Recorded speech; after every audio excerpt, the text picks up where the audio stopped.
The Indian Miss World, and the Rage of Muslims of the World. This book continues the story of the Arab sugar daddy and the beautiful Indian girl, and also the story of the Indian child bride and the old Arab husband. They have been written in English and translated into Arabic by the author Dr. Ahmed. This story resonates with genuine love, strong resilience, and steadfast courage. I invite you to accompany me as I continue narrating the story of the rare, fabulous beauty of the Indian girl, Ifat Khan, and her extremely beautiful mother, Rehana Khan. Before we dive in the tapestry of the story, I would like to remind the reader this novel is narrated in 6 books.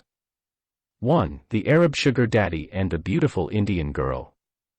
2. The Indian Child Bride and the Old Arab Husband. 3. The Indian Miss World and the Rage of Muslims of the World. 4. Christina and the Complete Jew. 5. The Tears of God, Jews, Blacks, and Muslim Women. And 6. The Hidden Life of the Prophet Muhammad. This is an intriguing epic story which exhibits resilience, love, and sacrifice. Book 3. From a Slum Girl to the Queen of the World Beauty. Copyright. All rights are reserved. No part of this book may be reproduced, stored in a retrieval system, or transmitted in any form or by any means without the prior written permission of the author except by a reviewer, who may quote brief passages from a review for printing in a public newspaper, general magazine, school journal, or university article. All characters in this novel are fictional and any resemblance to actual persons, living or dead, is merely coincidental. Chapter 23. The Biggest Banquet Party in Bollywood. When they returned to Mumbai, the female Indian film director Rani Krishna launched the preparations needed to kick off her new movie The Female Child Bride and the Old Man. It is during this hectic time that Aphrodite Khan surprised her godmother by asking her to be her real mother. Rani explained that she is already like her mother, sister, and best big girlfriend. Aphrodite is quietly insistent, and when Rani sees the sincerity in her eyes, her defenses start to crumble. Rani Krishna harbored the same idea but never spoke of it because she did not want the Iranian girl to think that she was interested in her money. With such a heartfelt plea from the girl who is now the apple of her eye, Rani relented and accepted. She explained to Aphrodite that if she wanted her to be her real mother, then she should allow her to adopt her as her daughter. Aphrodite is quick to welcome the suggestion.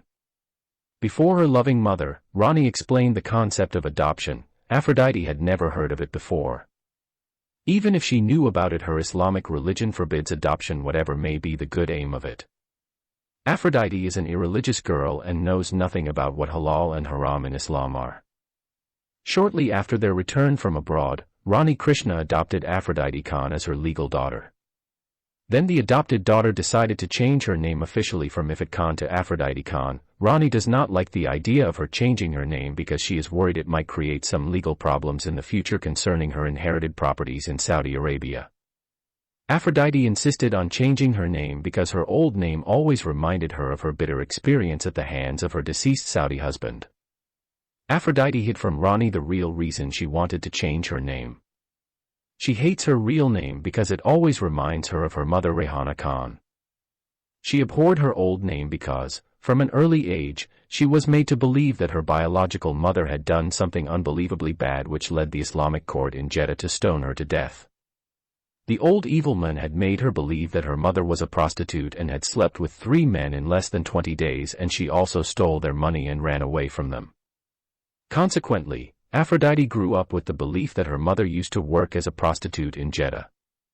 She knows that it was her mother who took her from India to Saudi Arabia, where she fell victim to the hands of the ruthless and evil old man. Due to her assumed repulsive crimes, her biological mother went to jail and left her in the hands of the monstrous old man who raped and tortured her for many years. Aphrodite also blames her mother for forsaking her grandmother and 5 brothers and traveling overseas, leaving them without money or anyone to support them. She still remembered that she used to live in a hut in a slum area in Bombay with her mother, grandparents, and 5 brothers. She knows that she is the eldest in her family. She also remembered how her father had killed himself. She concluded that her brothers either starved to death or ran away from their hut and became beggars in the streets of Mumbai, or were recruited by the Mumbai underworld mafia into gangsters. For that reason, she decided to disassociate herself from her deceased mother. The name Ifat in her memory is associated with misery and abuse. For her, Ifat Khan is the girl who was buried inside a black burqa and abused for many years. Although the name Aphrodite Khan was created by her second Indian captor, still she loves it because it freed her from her ugly Islamic cocoon, revealed her beauty and charm to the outside world, and made her one of the Bollywood celebrities. After changing her name officially at the Statistics Department from Ifat to Aphrodite, Rani Krishna started proceedings in the court and adopted her legally as her daughter. Therefore, the new lawful name of the Iranian heroine became Aphrodite Krishna Khan. It is the second strange configuration of a name in Bollywood after the late hero Samir Krishna Khan, who was her first lover and the son of her loving Hindu godmother Rani Krishna. After changing her name and adopting her legally as her daughter, Rani decided to throw a big banquet party and invite all the film stars, actresses, directors, producers, and other VIPs in Mumbai. Of course, the first person included in the invitation list is the manager of the Abu Dhabi International Bank, who dug out the hidden treasure of Aphrodite Khan and handed it over to her on a silver platter. For the party, the female director Rani booked the biggest dining and dancing hall in Mumbai. That meant only one place, the five-star hotel, Leela Palace. As expected, the cream of Mumbai society has been invited. Even top officials representing the government of Maharashtra received invitation cards. Rani Krishna invited practically everyone she knew. The main reason for the party is to announce the completion of the script of an especially important movie based on the true life story of a 7-year-old Indian slum girl. The movie will be directed by Rani Krishna and the lead actress is held by the Iranian heroine, Aphrodite Khan. The party is a new experience for Aphrodite. She has never before been among such a huge gathering of Indians from the upper crust of society. She could not believe that in India there were people like she saw at the party.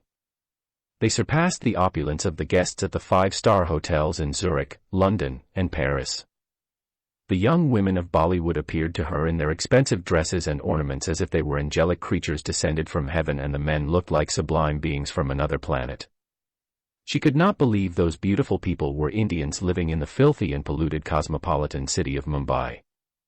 If any one of the guests had told her that he or she lives on the moon and sometimes descended to earth to act in Bollywood films, she would have swallowed the story hook, line, and sinker. If any of those angelic women have confessed to being a virgin of paradise and that she does not defecate, urinate, or menstruate like other female earthlings, Aphrodite would have believed that too. Every other girl looked more beautiful and delicate than the previous. Aphrodite also could not believe that the women she sees in the streets every day in Mumbai are Indians. She saw them with their backs bent pouring asphalt on the roads, constructing tall buildings with heavy buckets of cement tottering on their heads, balanced atop rickety scaffolds with suckling babies strapped to their backs. They are Indians too. They help to build beautiful tall buildings, and they live in huts created out of discarded packing boxes collected from the garbage containers. In her visits overseas, Aphrodite had never seen such a huge social gap between the haves and the have-nots. She asked herself if the untouchable women from the slums of Mumbai and the unreachable women of Bollywood knew or saw each other. She doubted it. She remembered that when she was a child of 7 and used to live in what amounted to a pig pen, she had never known or seen those fine Indian ladies even in the movie theaters. At that time, her mother was working as a slave to provide for her 6 children and 4 parents, simple meals of lentils and rice. In those days, her mother could not afford to take them to the hospital if they fell sick, much less buy toys, or take them to the movie theater. As a child, she had never even heard of movie theaters or Bollywood. The contrast between the Indians of Bollywood and the Indians of the slums has reminded Aphrodite Khan of her noble dream to build a huge building and provide shelter for the thousands of homeless children on the streets of Mumbai. There are many extraordinary things noticed by Aphrodite during the great banquet apart from the apparent contrast in the two societies she connected with. She noticed that she is avoided and ignored by many of the guests. Most of the guests like to talk to Rani, but not to her. Rani told her that it was because she was new and not yet well known among Bollywood circles. Therefore, the rich woman Rani knows the reason but decides to keep it from Aphrodite. Firstly, Rani understood that most of the Bollywood people know that Aphrodite is a slum girl and hence treat her as an untouchable. Many of them believe that it is below their dignity to associate or talk to a girl who was born and brought up in a slum area. Secondly, Rani heard some gossip that Aphrodite is considered to be a paid prostitute who used her beauty to make money while she was in jail. Being a high-profile prostitute made some of them believe that her disgraceful acts in prison brought great shame and disrepute to the institution of Bollywood. The other reason, one that even Rani failed to realize, is that most of the film actresses and superstars of Bollywood are simply envious of her daughter's unmatched remarkable beauty. That day, Aphrodite appeared in her expensive, European dress like an angelic being shining like the sun, and twinkling like the stars. The only one who praised her beauty is the manager of the Abu Dhabi International Bank who discovered her mine of $72 million and handed it to her on a silver plate with gold trimmings. During the grand gala, none of the actors asked her for a dance and she remained seated as if she was an unwanted guest at the party thrown in her honor. After the guests went through a sumptuous banquet, her godmother Rani Krishna brought her newly adopted daughter Aphrodite Khan to center stage and officially announced her adoption. She also went on to say that she has finished the script of her upcoming movie and will begin shooting shortly. Rani capped her speech by announcing that the lovely Iranian heroine Aphrodite Khan is going to act out her own life story in the movie, which would be called The Child Bride and the Old Man. Out of formality and courtesy, the guests clapped their hands after every announcement. However, in their minds, all of them concluded that the movie was going to be a big flop for many reasons. Firstly, the directors of Bollywood have long ago stopped making sad movies based on the miserable lives of Indians in the slums and chawls, and opted for happier, more cheerful movies based on successful Indians, or Indians who left India and immigrated to Western countries or petrodollar Gulf states, and became rich making great fortunes. Therefore, most of the recent movies out of Bollywood were shot in the USA, Canada, Australia, or European cities. According to the new philosophy of Bollywood, poor Indians do not like to go to movie theaters to see sad stories, which remind them of their stark misery, poverty, and blatant failure in life. Indians love to watch movies as though it is their last meal. A fantasy-filled fairy tale full of beautiful people, vanquishing the ugly and the wicked, concluding in happy endings is preferred, replete with musicals. Secondly, the muted applause of the party guests is because the Iranian heroine is stinking with shame from being a dirty Bollywood to waif in jail, making her a very unlikely candidate for a leading role. Thirdly, the Indian youth do not like a heroine whatever her beauty who had been used as a wife and a prostitute by many men from childhood. Indian people like their heroines of Bollywood to be virgins and unmarried. Many Indian heroines lost half of their young fans as soon as they got married. Aphrodite Khan was married when she was 7 years old and remained under the control of sexual predators until very recently. Fourth, Rani Krishna is known for several unpopular and unsuccessful movies. She did not pay her actors well, and she could not attract the right kind of talent required for a bona fide Indian blockbuster. Fifth, no financier worth his salt is going to risk his money financing a movie directed by a second-rate movie female director. None of the guests of the party except the Arab manager of the Abu Dhabi International Bank knows that Aphrodite has inherited over $150 million from her late Saudi husband. Taking all these factors into consideration, the Bollywood guests concluded that the movie of the small Indian director, Rani Krishna, and her outcast heroine, Aphrodite Khan is going to go belly up and flop, and its projected revenue might not even cover the cost of its production. Chapter 24. She must compete in the beauty contest. The only guest who praised the unmatchable beauty of Aphrodite Khan and spoke well of her is the manager of the Abu Dhabi International Bank. As soon as he came in, he shook her hand and exclaimed, "You are the most beautiful girl I have ever seen in my life." When Rani Krishna announced that she had adopted Aphrodite Khan as her daughter and she is going to be the leading heroine in her upcoming movie, he approached them and enthusiastically suggested that the young woman Aphrodite Khan must enter the Miss World Beauty Contest. He said with full confidence, "She must compete in the beauty contest. I am quite certain she will win." Her Hindu mother Rani Krishna thanked him and dismissed his suggestion as wishful thinking coming from a man who liked to say good things to make people feel happy. So, she did not take his advice seriously.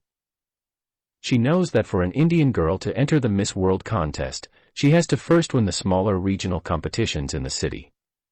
Aphrodite will then have to win the Miss Mumbai contest. Following that, she has to go head-to-head with the female winners of the beauty contests of over 300 main cities in India. Then and only then Aphrodite can step out of the boundary of her country to compete with the hundreds of female winners of beauty contests from all over the world. The Miss World must not only be an exceedingly beautiful damsel and possess an outstanding sexy, fabulous body, but she has to be smart and know a great deal about the outside world and world politics and have as a platform, a noble cause. It is not only difficult but an unattainable goal for a girl like Aphrodite who was born in a slum and lived most of her life in misery and abuse without the benefit of schooling.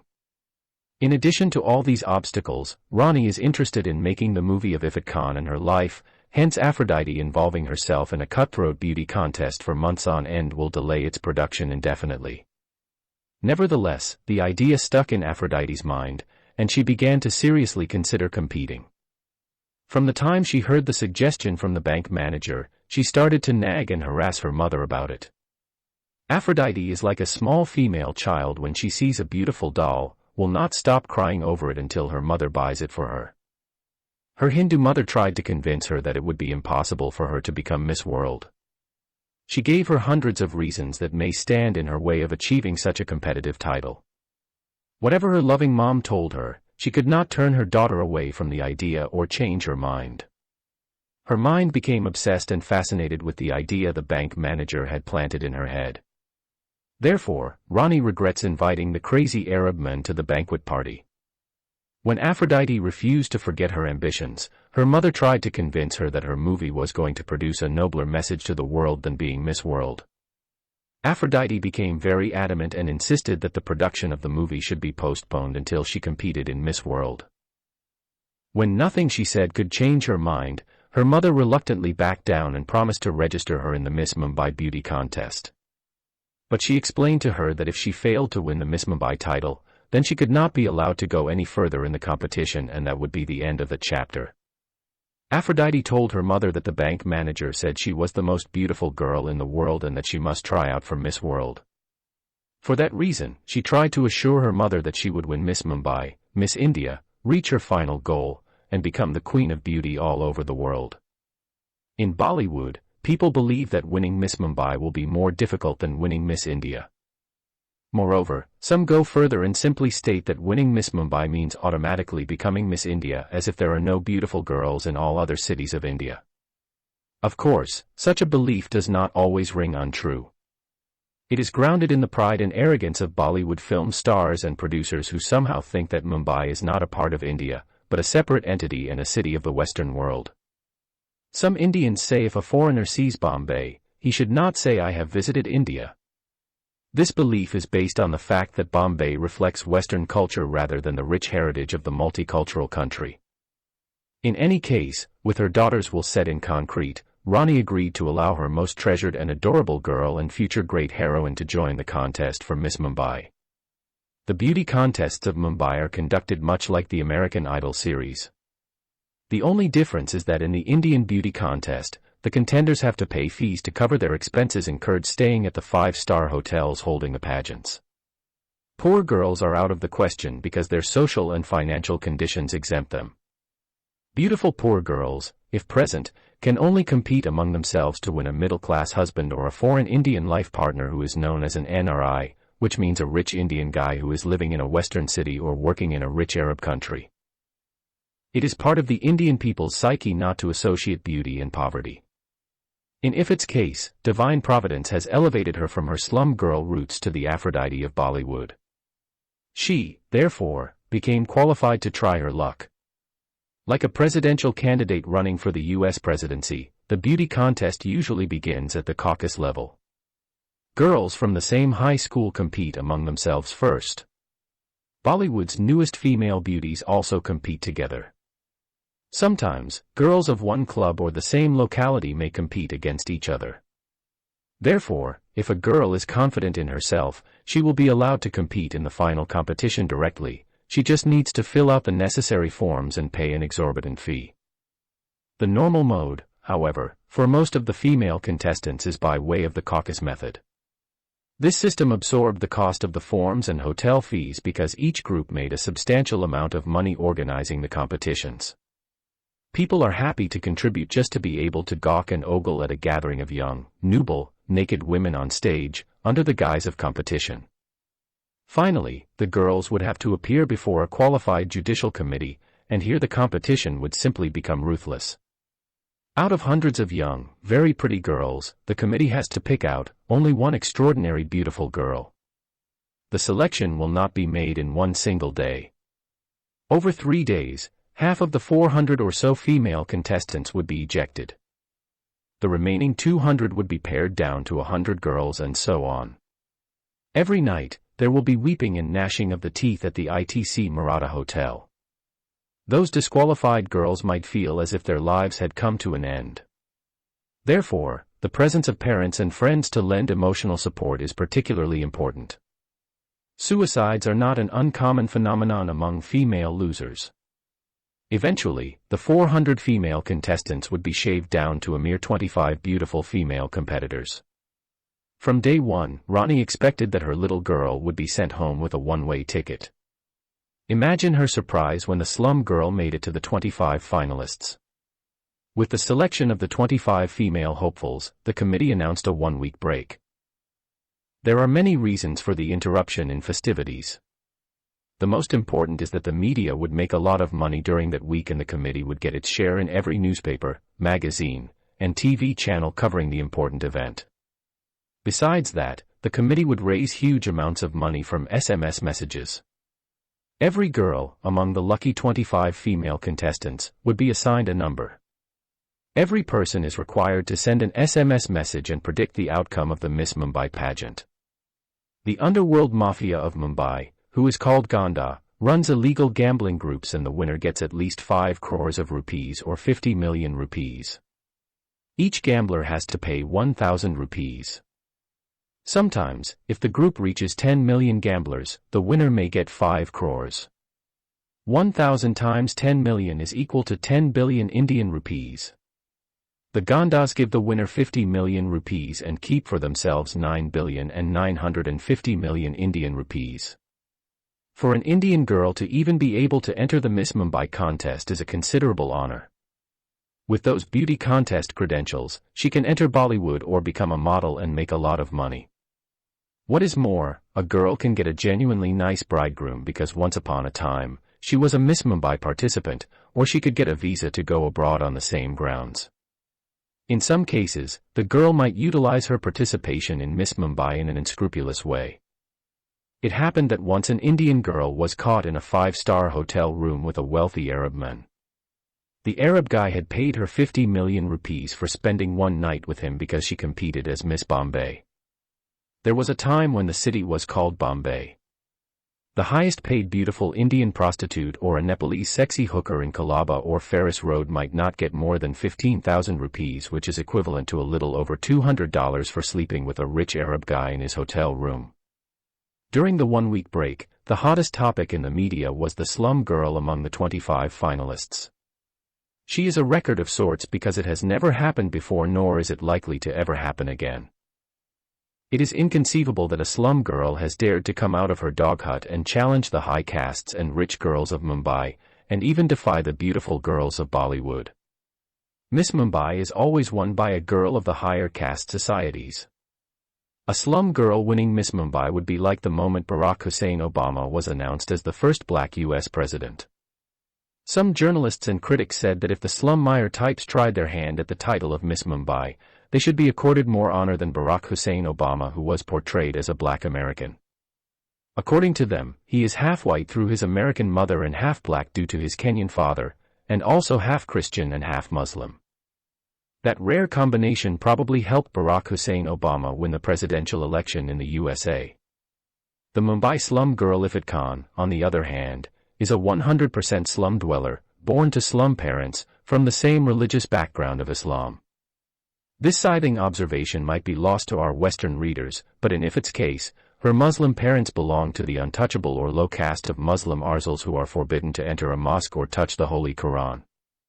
By the way, according to Dr. Ambedkar, the father of the Indian constitution, Muslims in India have a caste system, which is worse than that of the Hindus. They have divided themselves into ashrafs, nobles who claim to be direct descendants of the Prophet Muhammad, ajlafs, uncivilized or uncultured, and arzals, low caste or untouchables. Accordingly, if the slum girl won the beauty contest, she would make 3 records: 1. The first slum girl to be crowned Miss Mumbai, 2. The first Muslim girl to win the contest in Mumbai, and 3. The first low-caste Muslim girl to get that honorable title. The former Muslim girl who became Miss Asia, Zeenat Aman, came in at number 3 in the Miss Mumbai beauty pageant. So far, no Muslim girl has ever won Miss Mumbai or Miss India. As it is expected, some disgruntled Muslim clerics threatened to issue fatwas condemning the so-called female impostor, Aphrodite Krishna Khan.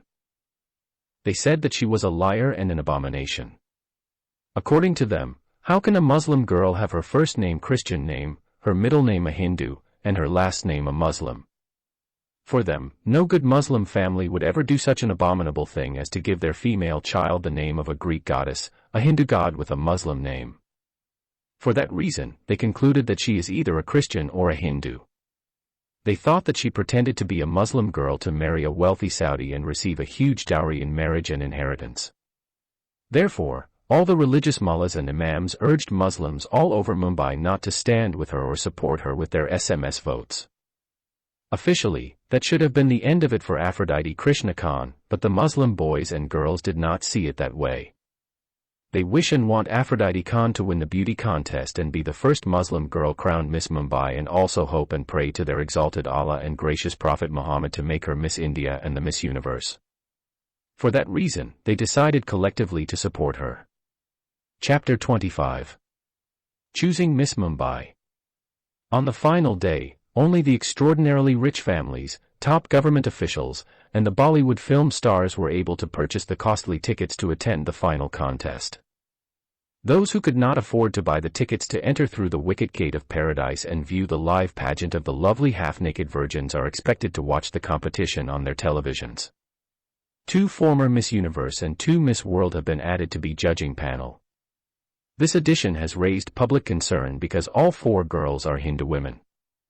The original lineup of the female judges is an even combination of Hindus, Muslims, Sikhs, and Christians. Adding 4 more Hindu female judges at such a critical time might create a lack of equilibrium. Besides, many critics argued that a woman, despite being a former Miss World or Miss Universe, is simply not qualified to judge beauty in others. Nevertheless, the committee refused to remove the 4 new female judges. The contestant pool comprised 20 Hindu girls, 2 Christian girls, a Sikh girl, a Parsi girl, and of course a Muslim girl called Aphrodite Krishna Khan. The 25 girls are supposed to walk onto the stage one after another in their swimsuits. Every judge is required to rank each girl according to a scale from 1 to 10. The higher the number, the better. This first round will eliminate all but leave 5 girls. Then each girl should be judged based on her beauty, figure, and intelligence. The intelligence test consists of an interview question to be asked by one of the female judges. The same judge must ask each girl a question that should be chosen at random. When the first round was over, the highest marks went to the Parsi girl, followed by the Christian girl, next to her came the Muslim girl, after that the Sikh girl, and last the Hindu girl. So, the 5 girls chosen according to their rank, beginning from the highest to the lowest, are a Parsi, a Christian, a Muslim, a Sikh, and a Hindu. People of Mumbai were shocked when it appeared that the 5 female finalists had different religious faiths. The government of Maharashtra placed huge screen TVs in each chawl area and each slum area. The poor and the lower than the poorest of the poor who could not afford to watch the contest in their houses due to lack of electricity, and those who do not have TVs have been encouraged to go to the public parks and open areas and watch it on the government-sponsored TV screens. When the slum girl, Aphrodite Krishna Khan, made it as a finalist girl, spirited shouting and clapping erupted in all the areas designated for watching. The Parsi girl is the winner as far as the spectators are concerned. She is going to get the crown for sure. Whispers abounded about how the Parsi girl is as lovely as a China doll and as beautiful as an angel. She has foreign green eyes. Her skin is white like a Disney princess in a fairy tale. She has exceptionally long blonde hair. She has all the criteria a beauty queen could ever possess in all of Hollywood and Bollywood combined. She has an extremely beautiful face and a lithesome body. A former Miss World, Bollywood heroine, and also celebrity superstar by the name of Aishwarya Rai, giving her a rank and grade of perfect 10, asked her, "Were you created by God or did you create yourself?" In the face of such distinguished praise from one of her female judges, everybody said that she is going to win it that night. At any rate, the rich Indian woman Rani Krishna is well pleased with the level and success that her slum-born daughter has achieved. She said to herself, even if they give her a mark of 5, she will greatly rejoice at what she has been able to accomplish with all the odds. She had never expected her daughter to make it to the final 5 among the most beautiful girls in Mumbai. Such an achievement for sure will make her upcoming movie much more welcomed by the public. Therefore, when the 5 girls were carefully screened and scrutinized in the last round, the marks changed.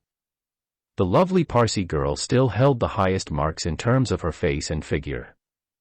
The new order according to the measurement of the face and the figure is changed to the Parsi, the Muslim, the Hindu, the Sikh, and the Christian girl. The first 2 finalists are separated by 2 marks only. Therefore, for the Muslim girl to win, she has to score a higher score on the intelligence test. No one knows that Aphrodite Khan had never been to school in all her life except for her Hindu godmother Rani Krishna. Understandably, Rani has expected that her uneducated daughter is not going to make it through the last round. Oh! But to have come this far! How she shouted and jumped when the former results were announced. She praised her daughter for taking second place in the last round, scoring high in physical beauty and appearance. The poor and the poorest of the poor from the chawl houses, the slum huts, and the railway shacks have already celebrated the victory of the once upon a time like them a slum girl. They decided not to bother about the question and answer session testing intelligence because none of them understood what it was all about. The interview is moderated and scored by a group of 3 female judges. Each female judge would rate the answer given on a scale from 1 to 5. Then the cumulative marks out of a possible 15 will be added to the marks scored in the previous rounds. The total would determine the next and latest Miss Mumbai. The 5 girls were allowed to come and listen to the questions and the answers. The first girl, randomly chosen, is the Christian girl. Her question has also been randomly chosen. It has to do with modern Indian history. She gave her answer and in the last round 3 female judges jotted down her name and her marks. The next name is Parsi girl. She is asked what she would do to make a difference in the world if she became Miss World.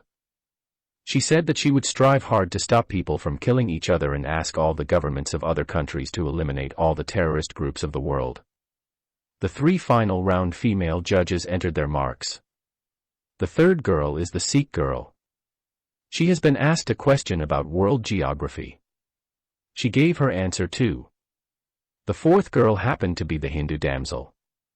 She is asked what she would do if she became Miss World to improve the status of women in the world. She said that she would call for equal treatment and equal opportunity for females all over the world. The last girl who does not need to be picked at random is the Muslim girl Aphrodite Krishna Khan. The only question left would be hers. The female judge asked her, "What would you do for the poor children living in the streets and the slums of Mumbai if you happened to be Miss World?" The judges, audience, and everyone else have become exceedingly shocked and also mad at the same time. Many people felt that the judging committee had deliberately insulted the slum girl by reminding her of her past miserable life. Oddly, the slum girl does not look a bit the least insulted. She looked excited and happy to hear her particular question. She faced her female judge with her head and chest held high. "I have already started to build the biggest building in Mumbai, and I am going to accommodate in it as many poor children of the slum areas as possible and from the streets of Mumbai. I am going to feed and educate them too. Lastly, I am going to name my building the Mahatma Gandhi Charity Shelter for orphan and homeless children." The judges laughed when they heard her childish answer. One of the female judges told her boldly that by lying she may automatically get mark a 0 score from all 3 judges. The slum-born girl stood her ground and challenged the female judge who accused her of purposely lying. I am serious. I am not lying, and my mother will be able to vouch for me. She holds the papers to the building which is now under construction. You need tens of crores of rupees to build such a huge building. I have more than 500 crores in my bank account. You are not yet 20 years old, and you claim to have 500 crores. Yes, I do. Do you know that that amount you have falsely claimed to have in your bank account is equal to 50 billion Indian rupees, which is approximately about 72 million American dollars? Yes, I know it, and I have it in my possession. Only in your dreams. I'm afraid you have a highly active imagination, or have you drunk something like alcohol, or did you take drugs before you came here, said the female judge sarcastically. Why don't you believe me? I did not enter this competition for Miss Mumbai lightly. I consider this position and title a profoundly serious matter, and I would not say something I did not mean. I also dislike the way you speak down to me and accuse me of lying. Just because I was born and brought up in a slum does not mean we can't accomplish things in life or have money. The angry judge ignored the slum girl and with a flourish picked up her pen. She is just about to give her a mark of 0 for lying. Before she could enter her score, she heard the voice of a man shouting in the audience, "Wait a minute please before you judge her adversely. She is not lying. I am the manager of the Abu Dhabi International Bank. I can testify that this young Indian girl Aphrodite Khan has over 500 crores of Indian rupees in our bank. I am ready to provide a bank balance statement if the committee will give me time to go to the bank and bring it right away." The audience and the judges have become astonished by what the Arab man has said. So, none of them believed a word from what he had spoken concerning the slum girl. They figured he was a supporter planted in the audience. Rani Krishna has chosen to stay silent all this time because she does not want to disclose her daughter's huge finances in public. India's government most probably will levy huge taxes against her given that they have some of the highest taxes in the world. However, when the bank manager came forward and tried to defend her daughter, her silence was challenged.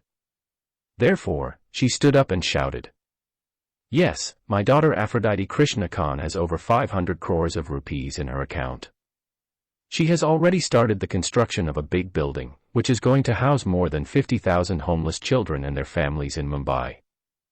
Here is a business card for the construction company that won the bid for making the 25-story building, and the project has already been approved by the government of Maharashtra. I have a copy of the official building permit right here.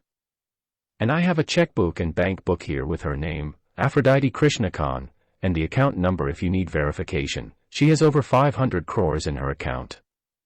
As she spoke, she purposefully made her way to the stage. Rani Krishna thrust the building permit and bank papers on the table in front of the 3 female judges, and then she allowed the cameras to zoom in on the documents. The voice of the bank manager is heard again over the murmuring crowd. And what is more, the pretty young girl Aphrodite Khan has 3 huge mansions in Saudi Arabia, 1 villa in Eritrea, and 1 villa in Iran. She also has a 15-story building in her name in the city of Jeddah. Our bank also has official documents for her building currently valued at $55 million.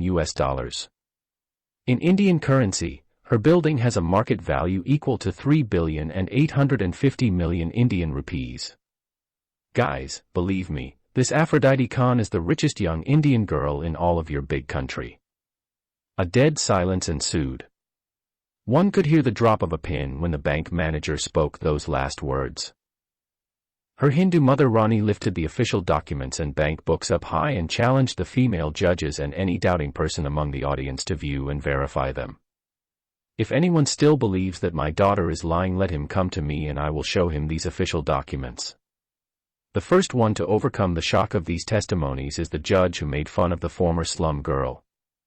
She stood on her feet and went to the slum girl, embraced her and began to cry and ask her forgiveness for misjudging her. She then went back to her chair, took out her pen, jotted down her grade on the scorepad, and remained quiet. The other 2 female judges came slowly out of their shell-shocked facades, tried to comprehend the scale and the implication of what had just been shown to them, and meekly wrote down their marks too. By now Rani unobtrusively returned to her seat and likewise the bank manager. Then another female judge came and collected the results of the IQ test. When the results were announced, the low-caste Muslim slum girl obtained perfect marks of 15 out of 15. Then the final result was announced, beginning with number 5 first. Number 5 is Eni D'Souza, the Christian girl. Number 4 is Simran Singh, the Sikh girl. Number 3 is Divya Rajkumar, the Hindu girl. The announcer paused and stared for some time at the lovely Parsi girl who was born and brought up in the opulent area of Bandstand Bandra, and then she looked at the Muslim girl who was born in the slum of Dharavi in Mumbai. This is her moment, and as with all masters of ceremonies, she is going for maximum effect. The hearts of both girls began to beat fast. The audience held their breaths. The poor and the poorest of the poor stood on their feet. Everyone knows that the time is now or never, whether the history of India is going to change that day, or it would never. If the slum girl has become the number 1 beautiful girl and fairest of all, the city of Mumbai and the entire Indian nation is going to change. The master of ceremonies turned to the 2 remaining lovely female contestants. You 2 girls are unbelievably beautiful young ladies. It is doubly hard for the female judges to pick a female winner. If it is possible, we will crown you both Miss Mumbai this evening. Alas, that is not to be, and tonight, it is my honor to present the first runner-up, the lovely girl Miss Farinaz Palanji, the Parsi girl. She does not have to say anything more. At the stage and around India the crowd erupted in chaotic applause. In the slum huts and chawl houses, the poor, the lower of the poor, and the destitute threw themselves, hugged each other, and began to cry, laugh, murmur, and babble uncontrollably. The winner of Miss Mumbai tonight is the beautiful girl Aphrodite Krishna Khan, shouted the female announcer to no one in particular. No one bothered to hear the obvious result, and the only pause in the roar of the cheering crowd was when last year's incumbent, Miss Mumbai, historically placed the crown on the head of the very first slum girl to win Miss Mumbai. On that historical night, the most beautiful girl in the pageant, Aphrodite Krishna Khan, made 4 records. She is the first slum girl to be crowned Miss Mumbai City and Maharashtra State. She is the first Muslim girl to win the beauty contest, and the first low-caste Muslim girl to win the honorable title. Finally, she is the first 19-year-old Indian girl with a bank balance of over 500 crores of rupees plus many mansions and a 15-floor story building overseas in her possession. Even the daughter of the richest Indian man, Mukesh Ambani, did not have a bank balance of over $72 million when she was 19 years old. However, the big question that is in the mind of everyone is, how did the slum girl amass such unbelievable huge wealth? Rani Krishna stressed upon her daughter not revealing to anyone the sources of her great fortune. She reminded her that 30 crores of her fortune is blackmail money. She also worried that the Indian government might conspire with the Saudi government and confiscate the money that she had inherited. Besides that, Rani told her daughter the Mumbai police might accuse her of arranging the murder of her Saudi husband in prison. She is unable to argue with her mother's logic. Miss Mumbai agrees to keep quiet. They both rehearsed the scenario with responses along the lines of, "It is a private and confidential matter, and I will not discuss personal issues with anyone." Even without her confirmation, the media guessed that she had inherited the king's ransom from her late Saudi husband. Of the 4 groundbreaking records that Aphrodite Krishna Khan amassed that night, the media had a field day reporting on her wealth and her humanitarian project for the poor of Mumbai. They reported on the construction of her building, the benefit of new housing for poor residents and their children, and the kitchens that will allow them access to free meals. Given her background, the media is touched to hear that she is also going to provide for their education. According to her project plans, the school is to be housed inside the building being constructed. The plans called for canteens serving nutritious food, laundry facilities, clothes distribution facilities, a small clinic, and a hospital, among other benefits. She plans to call every child in her charity building her child. She is even prepared to adopt him legally and give her last name to any child who does not have a family surname or does not have a family and is homeless. Her adopted daughters will be accommodated on separate floors and rooms from her adopted boys. No child will receive any money. Rani convinced Aphrodite that if she gave money to her children, the Mumbai gangs would rob it from them. To avoid this kind of abuse and misuse of her money, she will not give cash to any child. She will provide her children with free accommodation, food, clothing, medical treatment, and education. The plans already called for a small private hospital in her building and for a small